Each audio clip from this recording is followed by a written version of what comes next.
The courthouse records in a small Virginia county contain something extraordinary. Tucked between land deeds and birth certificates, there are detailed accounts of 11 unsolved murders, all resolved within a single decade. The sheriff who signed these reports received commendations, newspaper headlines, even a bronze plaque that still hangs in the county museum. But if you read the actual case files, you'll notice something strange. In the margins, written in different handwriting, there are observations the sheriff couldn't possibly have made. Deductions about soil composition, blood spatter patterns, and behavioral psychology that wouldn't become common knowledge for another 50 years. And at the bottom of each file, in the same careful script, appear the initials J.T., a name that never appeared in any newspaper, never received any recognition, and was deliberately scratched out of the official record after the sheriff's death.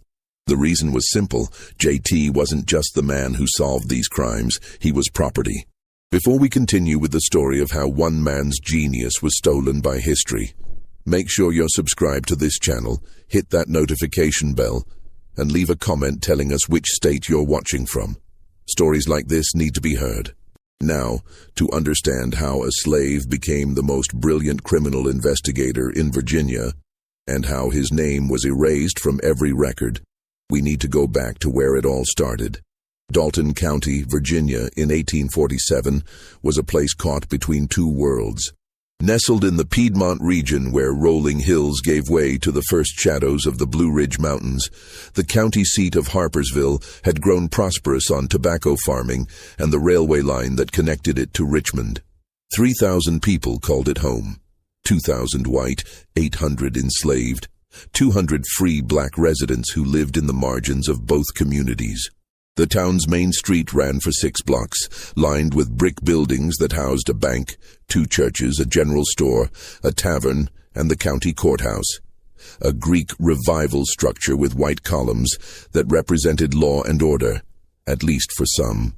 Sheriff Thomas Whitlock had held his position for 4 years, elected primarily because his family owned the second largest plantation in the county. He was a man of average intelligence and abundant pride, with a thick mustache he waxed daily and a reputation for solving exactly 0 crimes of any complexity. The truth was, Dalton County hadn't needed much law enforcement. Petty thefts, the occasional tavern brawl, property disputes, these were Whitlock's domain, and he managed them with a combination of intimidation and family connections. But that changed in the spring of 1847, when the body was found.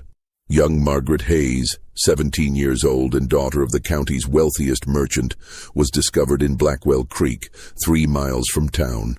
Her pale blue dress was torn, her bonnet missing, and her neck bore bruising that suggested strangulation.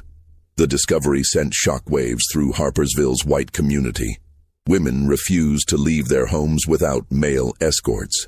Church attendance doubled overnight. And Sheriff Whitlock, who had never investigated a murder, found himself under intense pressure to deliver swift justice. He questioned the usual suspects, drifters, free black men who happened to be near the creek that week, even a mentally disabled stable hand who couldn't have harmed anyone. But he had no physical evidence, no witnesses, and no idea what he was doing. The investigation stalled within a week. That's when Thomas Whitlock did something that would change both their lives forever. He turned to his youngest slave, a 22-year-old man named Josiah Turner. Josiah was not supposed to be remarkable. Born on the Whitlock plantation to a mother who had died in childbirth, and a father he never knew, he had been raised primarily in the big house, where old Mrs. Whitlock, Thomas's mother, had taken a controversial interest in his upbringing. She taught him to read from her worn Bible, initially just so he could recite scripture to her in her declining years. But Josiah had learned with a speed that alarmed the household. By age 8, he could read anything placed before him. By 10, he had somehow gained access to Mr.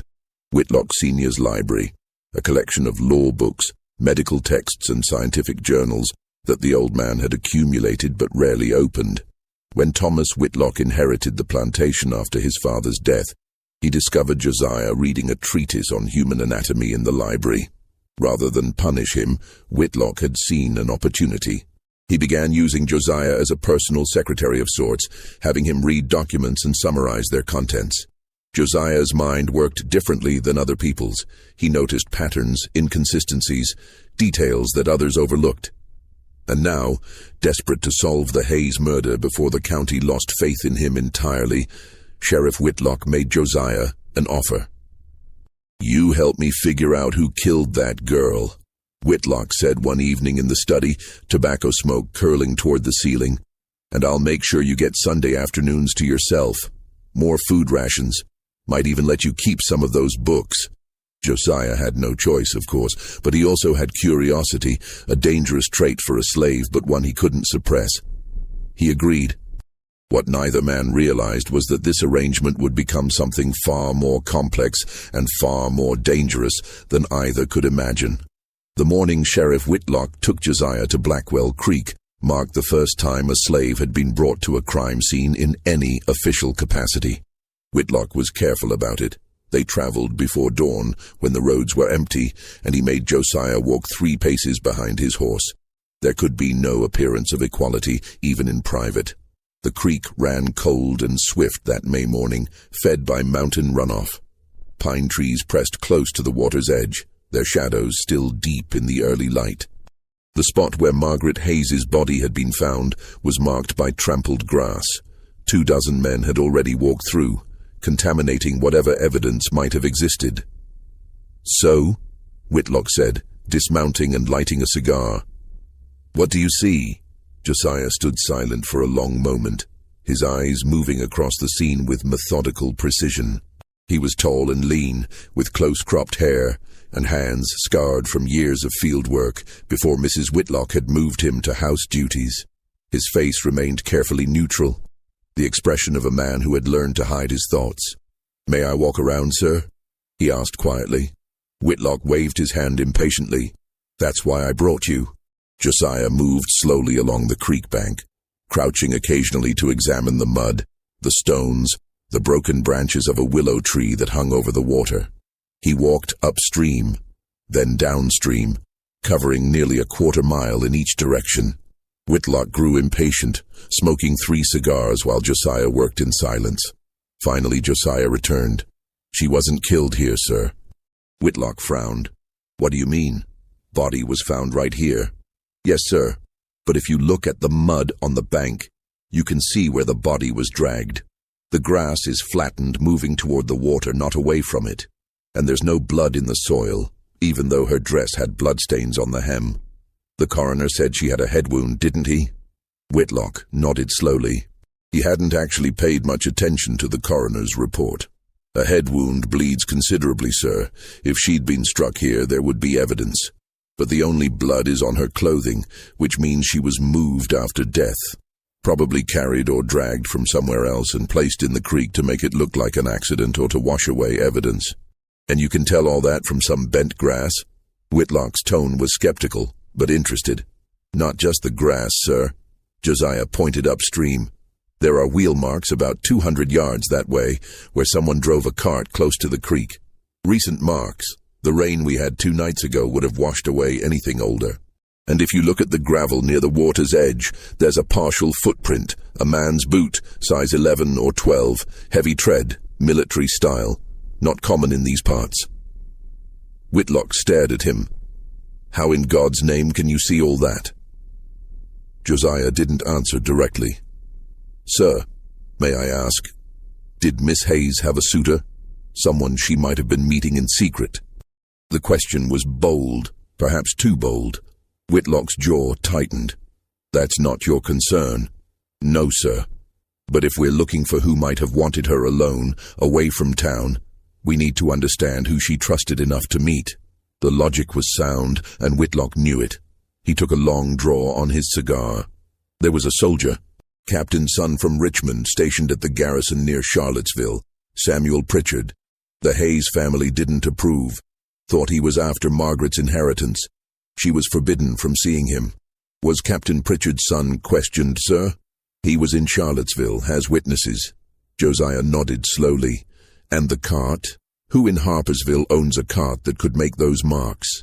This investigation continued for 3 more days, with Josiah accompanying Whitlock on interviews, always waiting outside, of course, listening through windows when possible. And then Josiah found something that changed everything. In the Hayes family's stable, hidden beneath loose hay in an empty stall, Josiah discovered a woman's bonnet. Blue ribbon, expensive lace, exactly matching the description of what Margaret Hayes had been wearing. But more importantly, there were bloodstains on the inside crown, and caught in the ribbon was a single dark hair that clearly didn't belong to the blonde victim. When confronted, the Hayes' stablemaster, a middle-aged man named Douglas Fletcher, broke down immediately. The story came out in choking sobs. Margaret had indeed been meeting Lieutenant Pritchard in secret, using Fletcher to carry messages and arrange meetings. But Fletcher had developed his own obsession with the girl. When she rejected his advances one evening in the stable, he struck her with a shovel. The blow killed her instantly. Panicked, Fletcher had taken her body in his cart to Blackwell Creek, trying to stage an accident. The confession was thorough. Fletcher was arrested, tried, and hanged within 6 weeks, and Sheriff Thomas Whitlock became a hero. The Harpersville Gazette ran the headline, "Sheriff Whitlock brings swift justice in Hayes murder." The article praised his keen eye for detail and relentless pursuit of truth. The Richmond papers picked up the story. At the county fair that summer, Whitlock was presented with a certificate of commendation. Josiah's name appeared nowhere. When he had suggested showing Sheriff Whitlock the bonnet, Whitlock had gone into the stable alone, discovered it himself, and taken full credit. Josiah had expected nothing different, but what he hadn't expected was that this would become a pattern, because 6 weeks after Fletcher's execution, another body was found, and once again, Sheriff Whitlock turned to the slave who solved crimes. The second murder was different. This time, the victim was a slave. His name was Benjamin, owned by the Patterson family, who ran the textile mill on the Shenandoah River's edge. Benjamin had been found in the mill's lower level, crushed beneath a fallen beam. At first, everyone assumed it was an accident. Mills were dangerous places, and slaves died in industrial accidents regularly enough that few questions were typically asked. But Benjamin's wife, Dinah, refused to accept that explanation. She went to the sheriff herself, a dangerous act of boldness that could have gotten her whipped. She stood in the courthouse lobby and told anyone who would listen that Benjamin had been murdered, that the beam had been deliberately loosened, that her husband had been killed because he'd seen something he shouldn't have. Most people dismissed her, but Thomas Whitlock, still basking in his newfound reputation, saw another opportunity. If he could solve even a slave's murder, his legend would grow. He brought Josiah to the mill the next morning. The textile mill was a 3-story brick building that shook with the rhythm of mechanical looms. The air was thick with cotton dust that coated your throat and stung your eyes. The lower level, where Benjamin had died, was used for storage, and the massive wheel that powered the mill's machinery through a series of belts and gears. Josiah examined the beam that had fallen. It was solid oak, weighing several hundred pounds, and it had indeed crushed Benjamin's chest, killing him instantly. But when Josiah looked at where the beam had been mounted to the wall, he noticed something. The bolt holes had been recently widened. Fresh wood showed through where metal had scraped away the aged timber. Someone had deliberately weakened the mounting so that the beam would fall. "Who worked down here with Benjamin?" Josiah asked quietly. Whitlock consulted his notes. 3 other men, all slaves. "I'd like to speak with them, sir, and with Dinah. She said Benjamin had seen something. We need to know what." This investigation was more delicate. Slaves were reluctant to speak openly, even to other slaves, when a white man was present. But Josiah had a network that Sheriff Whitlock knew nothing about.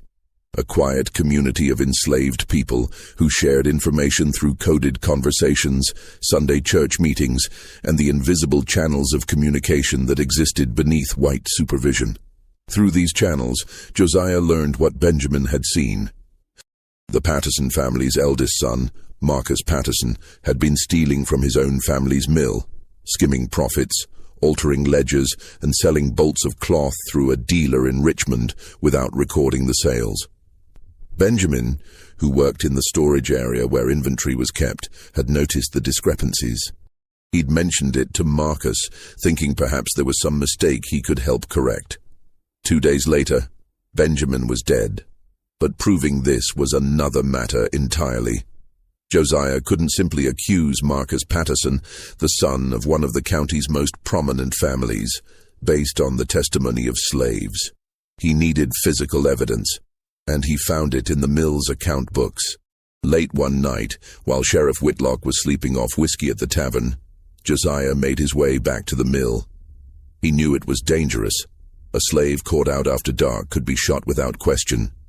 But he also knew that Marcus Patterson kept the mill's financial records in an office on the second floor. The lock on the office door was simple. Josiah had learned lockpicking from a book on engineering he'd read in old Mr. Whitlock's library. The book had included diagrams of various locking mechanisms, and Josiah's mind had naturally understood how to reverse the process. Inside the office, by candlelight, he found what he was looking for.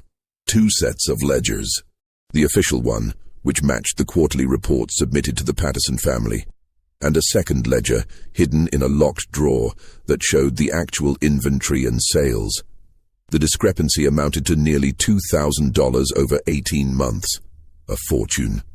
Josiah couldn't take the evidence himself. Instead, he arranged for Sheriff Whitlock to discover it. He left the office door unlocked, the hidden ledger prominently displayed on the desk, and made an anonymous tip to Whitlock through a free black man who worked as a courier. When confronted with the evidence, Marcus Patterson did something unexpected. He confessed immediately, but not to murder. He admitted the theft, claimed Benjamin's death was genuinely an accident, and offered to make full restitution to his family. His lawyer argued that there was no direct evidence linking Patterson to the beam's sabotage. After all, anyone could have loosened those bolts. The case went to trial, and Patterson was found guilty of fraud but not murder. He served 2 years in prison and returned to Harpersville as if nothing had happened. Benjamin's widow, Dinah, received no compensation, no justice, no acknowledgement. But once again, Sheriff Whitlock was praised in the newspapers for uncovering a complex fraud scheme and demonstrating integrity by investigating even when the victim was Negro property. Josiah's name, of course, appeared nowhere. But something was changing. Among Harpersville's enslaved community, word was spreading. There was a man who could see things others couldn't, who could find truth in lies, who could help. Slaves began finding ways to get information to Josiah about thefts, about beatings that went beyond the normal cruelty of enslavement, about deaths that seemed suspicious. And Thomas Whitlock, recognizing that his reputation depended on Josiah's abilities, allowed this network to grow. He even protected it, in his way, by looking the other way when Josiah needed to be out after curfew or when he needed to speak with people without supervision. It was a strange partnership, master and slave, sheriff and investigator, one man taking all the credit while the other did all the work. But it was also something neither of them had anticipated. It was effective. Over the next 8 years, Josiah would help solve 11 murders, dozens of thefts, and 3 cases of arson. He developed methods of investigation that wouldn't become standard practice until decades later, documenting crime scenes with detailed sketches, analyzing blood spatter, interviewing witnesses separately to catch contradictions, even studying the behavior of suspects to identify psychological patterns. But he did all of this in silence, in shadow, and without recognition. Because no matter how brilliant his deductions, no matter how many lives were saved or crimes solved, Josiah Turner remained property. And property doesn't get credit. Property doesn't get its name in newspapers. Property doesn't get justice. It merely serves those who do. But here's what makes this story truly disturbing. It's not just that Josiah's contributions were ignored during his lifetime. It's what happened after he died, when someone tried to set the record straight. By 1855, Josiah Turner had become indispensable to Thomas Whitlock. The sheriff's reputation now stretched beyond Dalton County. He was known throughout Virginia as a lawman of exceptional skill, and there had even been talk of him running for state legislature. None of it would have been possible without Josiah's mind working behind the scenes. But the arrangement was becoming increasingly dangerous. As Josiah's abilities grew, so did his boldness. He was no longer content to simply observe and deduce. He wanted to understand why crimes happened, what drove people to violence, what patterns of human behavior could predict future actions. He began keeping his own records, hidden in the small cabin he shared with 3 other slaves on the Whitlock property. These records were detailed case files, written in small, careful script on whatever paper he could acquire. Pages torn from old account books, the backs of discarded notices, even birch bark when nothing else was available. The files contained everything Sheriff Whitlock's official reports left out. The actual methods of investigation, the logical reasoning behind each deduction, the questions that had been asked, and why. In essence, Josiah was documenting his own work, creating a record that proved what he had done. It was also evidence that a slave could read and write, which was illegal in Virginia. If discovered, the punishment would be severe. The third murder that truly tested Josiah's abilities came in the autumn of 1855, and it was unlike anything Harpersville had seen. This time, it wasn't one victim, it was 4. The first body was found on a Monday morning. George Hamilton, a wealthy landowner, was discovered in his study with a knife wound to the chest. The house hadn't been robbed, nothing was disturbed, and there were no signs of forced entry. 2 days later, his business partner, Edward Crawley, was found dead in his carriage on the road to Richmond, strangled with a length of rope. On Friday, Hamilton's lawyer, a man named Theodore Walsh, died in what appeared to be a fall down his stairs, but the bruising suggested he'd been pushed. And on Sunday, the local banker who had handled all 3 men's accounts, Robert Finch, was found poisoned in his home. 4 prominent men, dead within a week.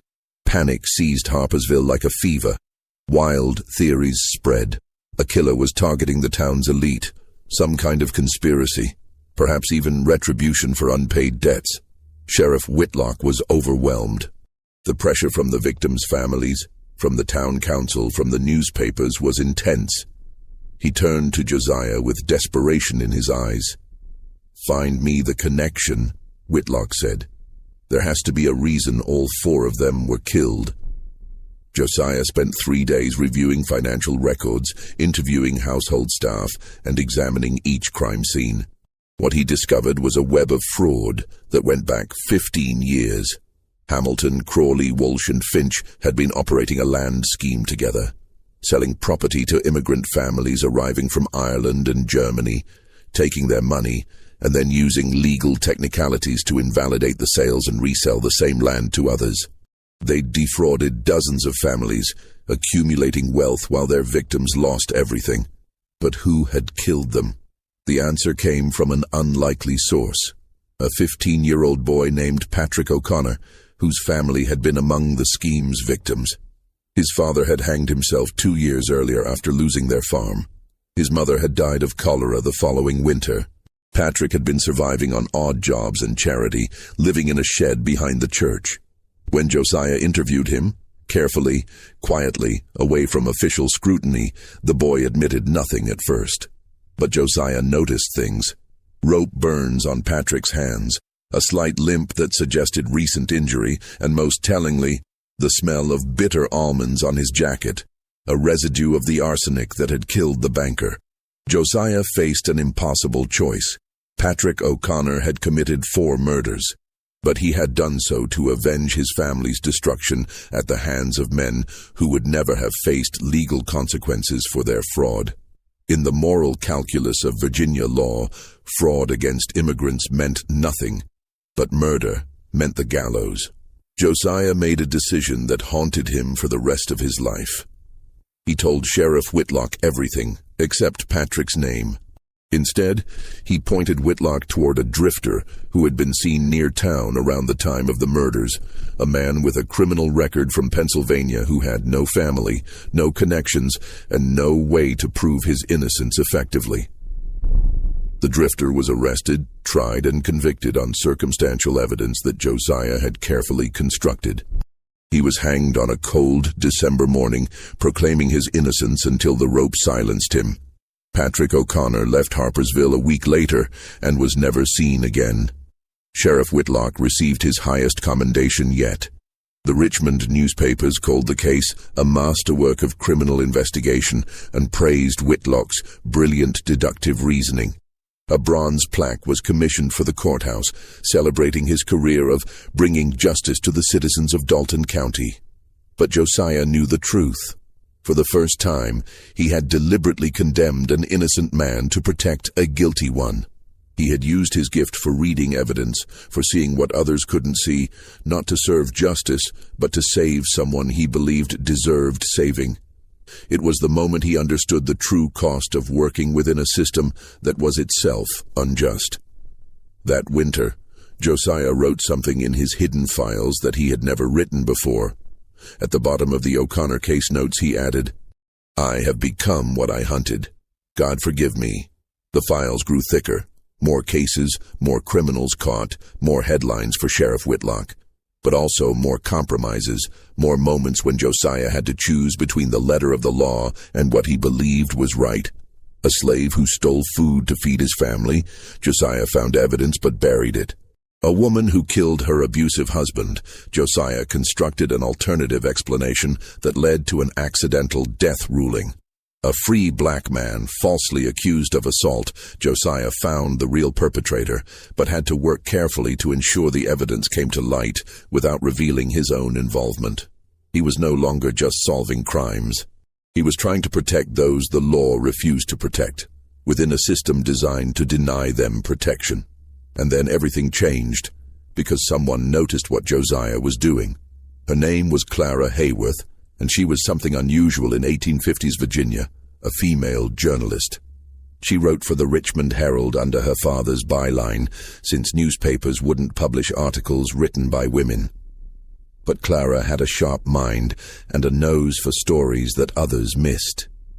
In the spring of 1856, she came to Harpersville to write about Sheriff Whitlock's remarkable career.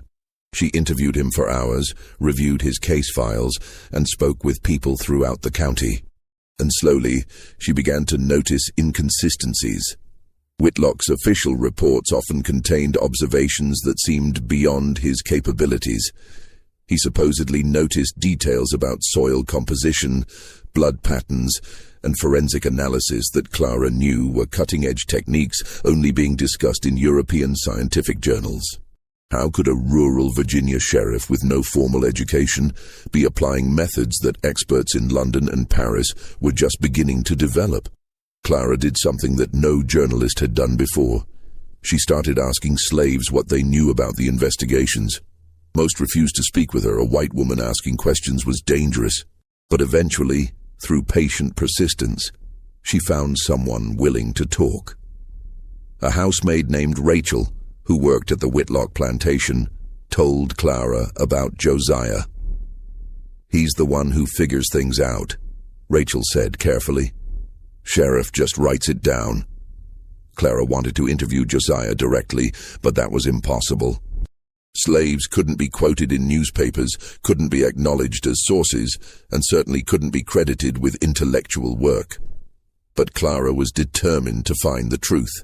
She began investigating Josiah's background, tracking down people who had known him, trying to understand how a slave had developed such extraordinary abilities.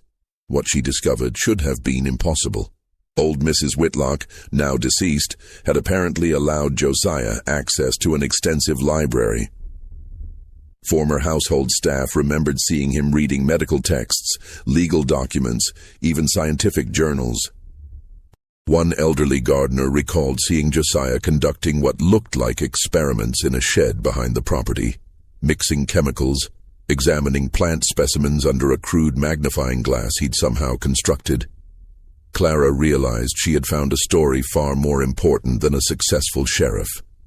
She had found evidence of genius thriving in chains, of a mind that had educated itself beyond the limits of its circumstances. She wanted to write about Josiah, to make his contributions known, to expose the injustice of his stolen recognition. But when she approached her editor with the story, he refused to publish it. You can't print a story claiming a Negro slave is outsmarting white lawmen, he told her bluntly. Do you understand what that would do? The social order depends on the belief that the colored race is inferior. You publish this, you're not just telling a story, you're challenging the entire foundation of Southern society. Clara argued. She pleaded. She even threatened to take the story to Northern newspapers. But her editor gave her an ultimatum: drop the story or lose her position at the paper. She chose to lose her position. For the next 2 years, Clara tried to publish Josiah's story in every newspaper she could reach. The Northern papers were more sympathetic to abolitionist causes, but even they balked at running an article that would rely heavily on unprovable claims. Without official documents bearing Josiah's name, without testimony she could publish, without any hard evidence beyond circumstantial observations and second-hand accounts, Clara couldn't prove what she knew to be true. She tried a different approach. She reached out to abolition societies, thinking they might be interested in documenting Josiah's story as proof of black intellectual capacity. But here she encountered a different problem. Many abolitionists, while opposed to slavery, still held beliefs in racial intellectual differences. The idea that a slave could develop advanced forensic methods threatened their own frameworks of understanding. Clara refused to give up. In 1858, she did something remarkable and dangerous. She traveled to Harpersville personally, rented a small room above the general store, and spent 3 months documenting every case Sheriff Whitlock had solved. She reviewed courthouse records, interviewed witnesses, and slowly, carefully, made contact with Josiah himself. They met 3 times, always in secret, always at tremendous risk. If they were discovered, Josiah would likely be sold away, or worse, teaching a slave to read was illegal. But a slave writing detailed criminal investigations could be seen as potential for insurrection planning. Clara could be charged with inciting rebellion. During these meetings, Josiah showed Clara his hidden files. She read through years of meticulous case notes, brilliant deductions, and disturbing compromises. She saw the mind of a man who could have been a pioneering criminologist, a scientist, an educator, but who instead had to hide his genius to survive. "Why do you do it?" Clara asked during their final meeting. "Why continue working for Whitlock when he takes all the credit?" Josiah was silent for a long moment. When he finally spoke, his voice was quiet but steady. "Because while I'm helping him solve crimes, I can also help people he'd never care about. Other slaves, free blacks, poor folks who don't matter to the law. If I refuse to work with him, those people get no help at all. So I do what I can, even if no one knows I'm doing it." Clara wrote everything down. She compiled a complete account of Josiah's work, documenting each case, each method, each breakthrough. She called it The Invisible Detective, how Virginia's most brilliant criminal investigator remains enslaved and unnamed. She tried to publish it in 1859. Every major newspaper in the North rejected it. Some said it was too controversial, others said it was unprovable. A few admitted honestly that they simply didn't believe a slave could be capable of such intellectual work. Frustrated but not defeated, Clara decided to publish the manuscript independently as a pamphlet.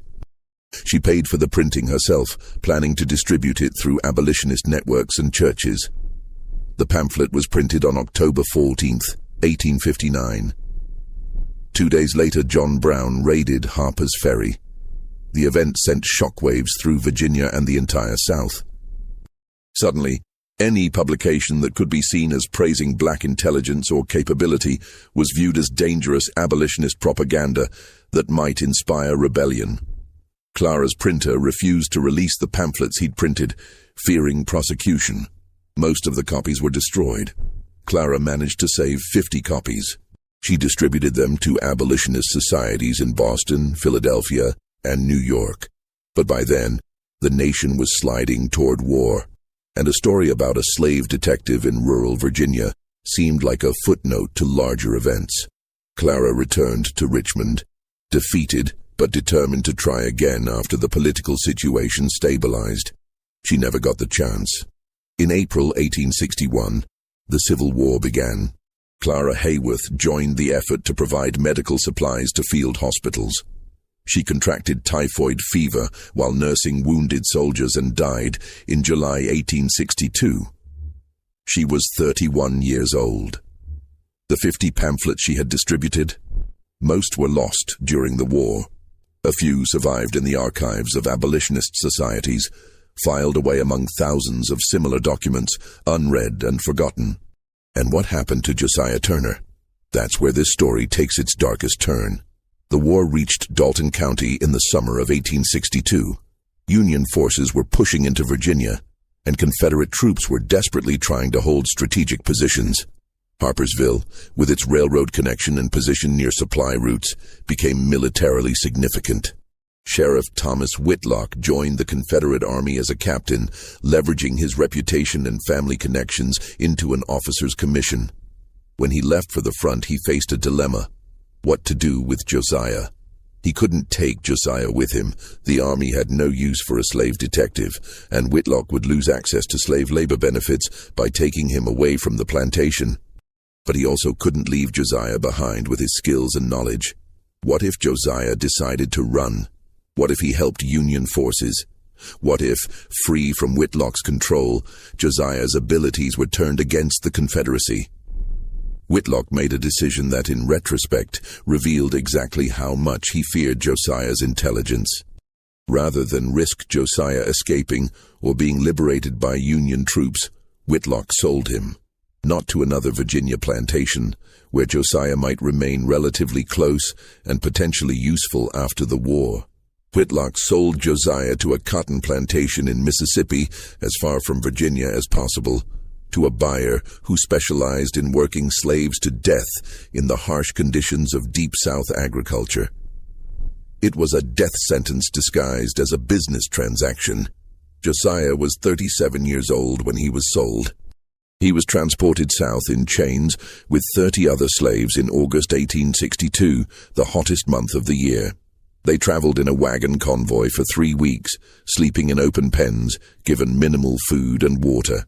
What happened next comes from multiple sources: bills of sale, plantation records, and most compellingly, a journal kept by a northern missionary teacher named Abigail Foster, who came to Mississippi during Reconstruction. Josiah was purchased by a plantation owner named Cyrus Merchant, whose 1,200-acre cotton operation was notoriously brutal, even by the horrific standards of slavery. Merchant worked his slaves in the field from sunup to sundown, with minimal food and shelter. The death rate on his plantation was staggering. Nearly 25% of slaves died within 5 years of arrival, compared to a still horrible average of 10% on other plantations. But Josiah didn't work the fields for long. 2 months after his arrival, something happened that changed his circumstances. Merchant's overseer, a violent man named Tobias Grant, was found dead in the barn, killed by a blow to the head with a shovel. The murder weapon was found hidden in the cabin of a slave named Daniel, who was immediately arrested and scheduled for execution. Merchant was furious. He'd lose property value, and the other slaves might become emboldened if they thought murder could go unpunished. But before Daniel could be hanged, Josiah did something remarkable and dangerous. He approached Merchant directly, violating every protocol of plantation hierarchy, and told him Daniel was innocent. He could prove it. Merchant should have had Josiah whipped for insubordination.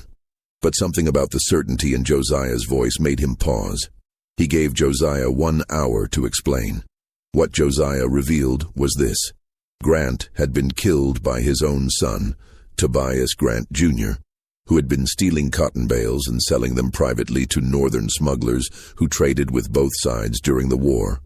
Grant Sr. had discovered the theft and confronted his son. In the argument that followed, Grant Jr. struck his father with the shovel, killing him instantly. He then planted the murder weapon in Daniel's cabin, knowing a slave would be blamed automatically. Josiah explained how he knew. The angle of the fatal blow indicated a left-handed attacker, and Daniel was right-handed. There were cotton fibers under Grant Sr.'s fingernails that matched a specific high-grade variety that only Grant Jr. had access to as assistant overseer. Most tellingly, Grant Jr.'s boots had blood spatter on the left side, precisely where it would be if he'd struck someone while standing to their right. Merchant was skeptical but intrigued. He questioned Grant Jr., who initially denied everything but eventually broke under pressure and confessed. He was arrested by Confederate military authorities, since local law enforcement barely existed during the war, and was later killed in battle before facing trial. Daniel's life was saved, and Merchant, recognizing that Josiah's abilities might be valuable, moved him from field work to a position in the main house, managing inventory and helping with plantation logistics. It wasn't freedom. It wasn't even fair treatment. But it was survival. Josiah lived on Merchant's plantation until 1865, when Union forces liberated Mississippi slaves. At age 40, Josiah was finally free. He weighed less than 140 pounds, his health ruined by 3 years of brutal conditions. But he had survived. What happened next should have been Josiah's moment. Freedom meant the possibility of recognition, the chance to finally claim his own work, to establish himself as the brilliant investigator he had always been. But Reconstruction Virginia had other plans. When Josiah returned to Dalton County in late 1865, he found a community shattered by war. Sheriff Whitlock had been killed at Fredericksburg. The courthouse had burned during a Union raid, destroying many official records. The town was occupied by federal troops, and the social order had collapsed into chaos. Josiah, now free, tried to establish himself as an investigator. He offered his services to the Union military authorities, explaining his experience, his skills, his decade of solving crimes. They didn't believe him. Without documentation, without proof, without anyone willing to vouch for him, the white citizens of Harpersville certainly weren't going to confirm that a former slave had done the sheriff's work. Josiah's claims seemed like fantasy. One officer told him directly, "We need stable hands and field workers, not coloreds playing detective." Josiah tried to access the courthouse records to prove his involvement in past cases, but the surviving documents had been reorganized, and anything that might have shown his contributions, the marginal notes in his handwriting, the initials JT at the bottom of case files, had been removed. Someone, either before or after the fire, had deliberately erased evidence of his work. He tried to find Clara Hayworth's pamphlet, hoping it might serve as proof. He wrote to abolitionist societies in the North, searching for copies. He never found one. Slowly, Josiah realized the terrible truth. His life's work had been completely erased. Not just unrecognized, but actively removed from the record. The cases he had solved were attributed entirely to Sheriff Whitlock. The methods he had developed were credited to advances in Northern police work. The lives he had saved, the justice he had delivered, all of it had been stolen. By 1867, Josiah was working as a carpenter in Richmond, building houses for the influx of people coming to Virginia's capital during Reconstruction. He married a woman named Phyllis, who had been enslaved on a neighboring plantation. They had 2 daughters. He never worked another criminal investigation. Not because he couldn't, but because no one would allow him to. The brilliance that had solved 11 murders, that had developed forensic techniques decades ahead of their time, that had saved innocent lives and caught guilty ones, all of it was locked away in a mind that society had decided didn't matter. Josiah Turner died in 1891 at age 66, in a small house in Richmond's Jackson Ward neighborhood. The death certificate lists his occupation as laborer. There is no mention of his extraordinary abilities, no recognition of what he had accomplished. His daughters grew up knowing their father was special, that he had done something important, but the specifics had become vague stories, memories that seemed too remarkable to be entirely true. When Josiah was buried in Richmond's Evergreen Cemetery, about 30 people attended the funeral. The minister who presided didn't know anything about crimes or investigations. He knew Josiah as a quiet man who read books, who had taught Sunday school, who had helped neighbors with legal documents they couldn't understand. The obituary in Richmond's black-owned newspaper, the Virginia Star, was 4 sentences long. Josiah Turner, aged 66, passed away Tuesday. He is survived by his wife Phyllis and daughters Anna and Rebecca.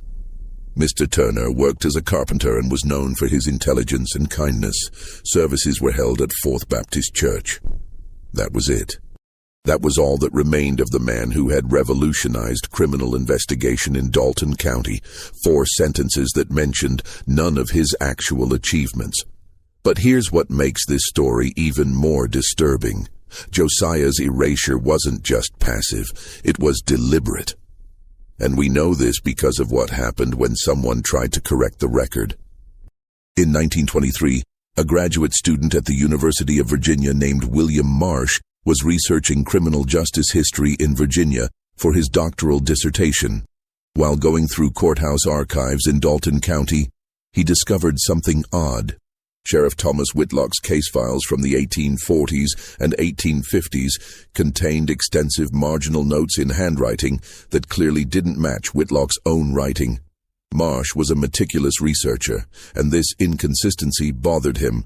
He spent weeks analyzing the different handwriting styles, comparing them across multiple documents. The marginal notes were consistently more detailed, more scientifically advanced, and more accurate than Whitlock's official reports. And at the bottom of 11 murder case files, he found the same scratched-out initials. J.T. Marsh became obsessed with identifying J.T. He searched through property records, tax documents, and census data. Eventually, he found something remarkable. A bill of sale from 1862, transferring ownership of a slave named Josiah Turner from Thomas Whitlock to a Mississippi plantation owner. The connection seemed impossible to ignore. A slave with the initials J.T., owned by Sheriff Whitlock, during the exact period when these brilliant case notes were being written. Marsh began investigating further. He found Josiah's death certificate in Richmond. He tracked down census records showing Josiah had lived in Harpersville throughout the relevant years. He even found an elderly woman in Richmond, Josiah's younger daughter Rebecca, now 71 years old, who remembered her father telling stories about helping the sheriff, but being unable to explain exactly what that meant. Marsh wrote his dissertation with a bombshell conclusion. Virginia's most celebrated sheriff of the antebellum period had not solved his famous cases. They had been solved by his slave, a self-educated black man whose contributions had been systematically erased. The dissertation was rejected by his committee. Not because the research was flawed. Several committee members privately admitted Marsh's evidence was compelling, but because publishing such findings was deemed inflammatory and socially irresponsible. This was 1923, the height of Jim Crow, when Virginia and the rest of the South were deeply invested in narratives of white supremacy and black inferiority. Marsh's academic advisor told him bluntly, "Even if everything you found is true, and I'm not saying it isn't, what purpose does it serve to publish it? You'll destroy the reputation of a dead man who served honorably. You'll upset the families of victims whose cases he solved. And you'll create controversy that will make it impossible for you to work in Virginia academia. Revise your dissertation to focus on procedural improvements in law enforcement and leave the Whitlock question out of it." Marsh refused.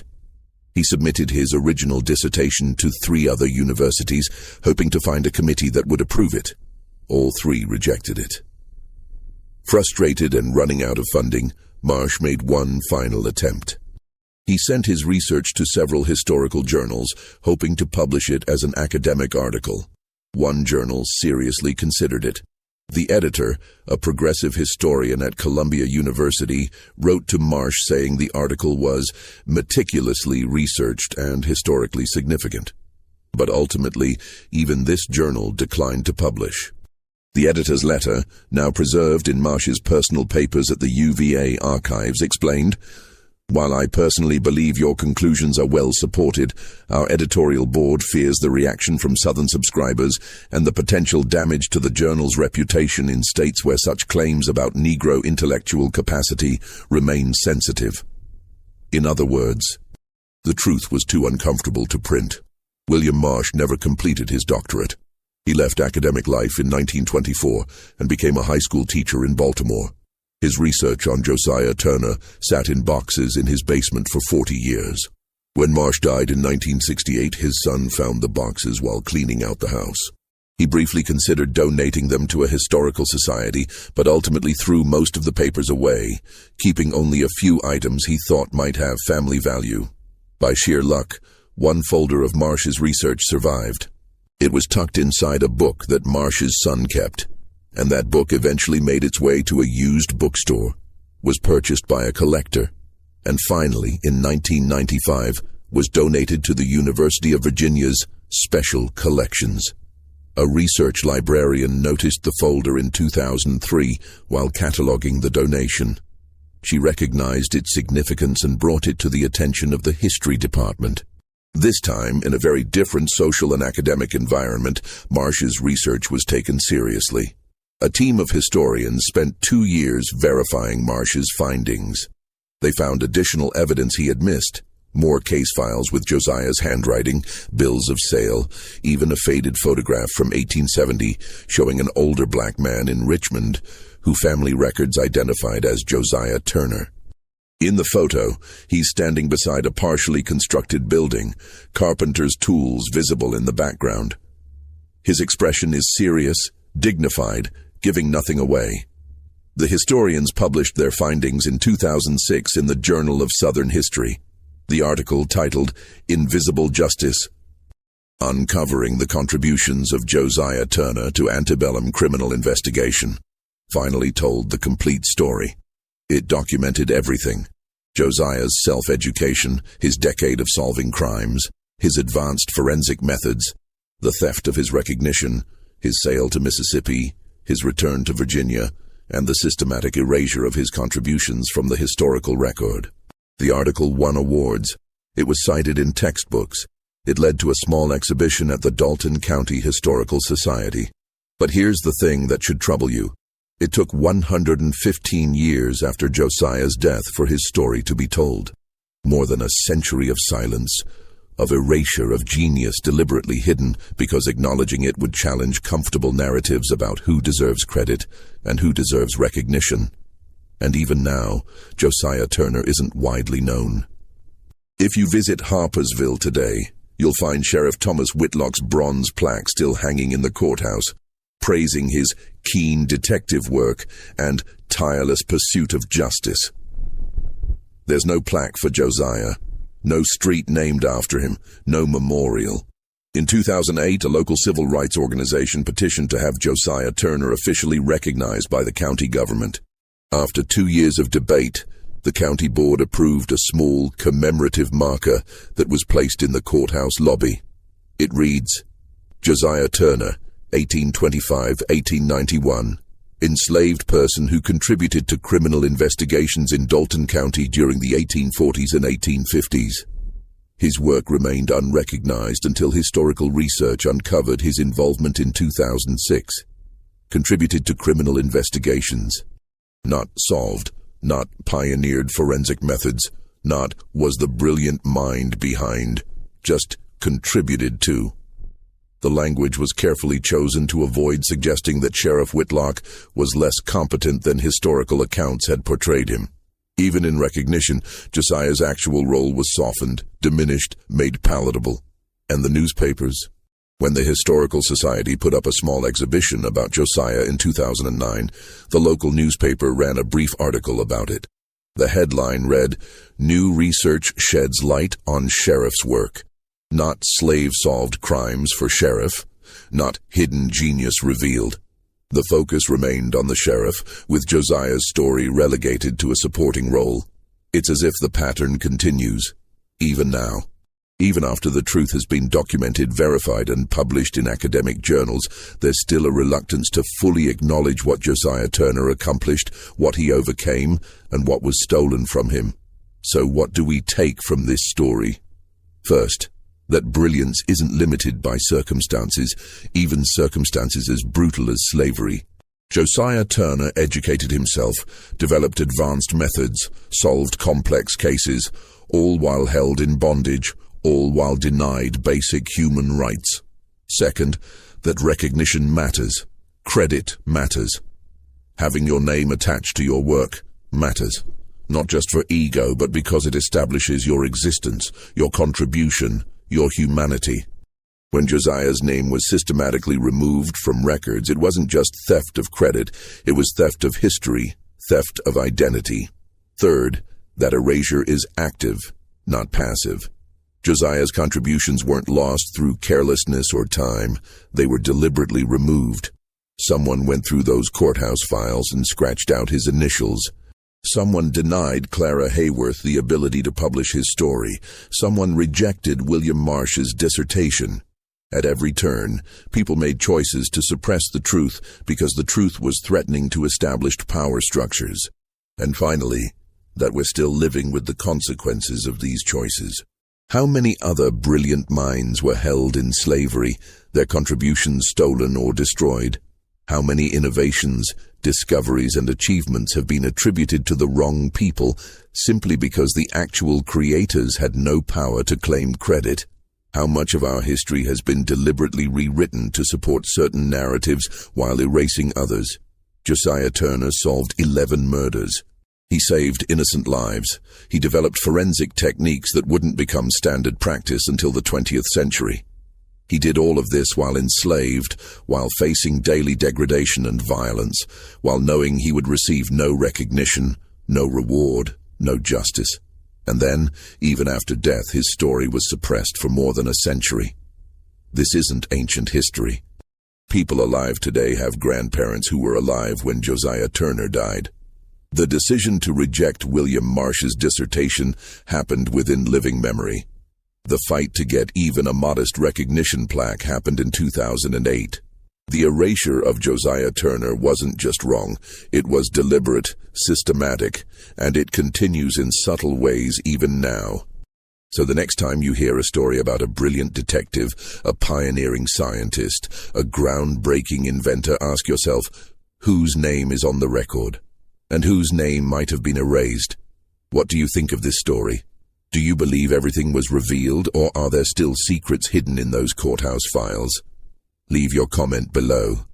If you enjoyed this tale and want more stories like this, stories that uncover hidden history and challenge what we think we know about the past, subscribe, hit that notification bell, and share this with someone who loves mysteries. Because stories like Josiah Turner's need to be told, remembered, and never erased again.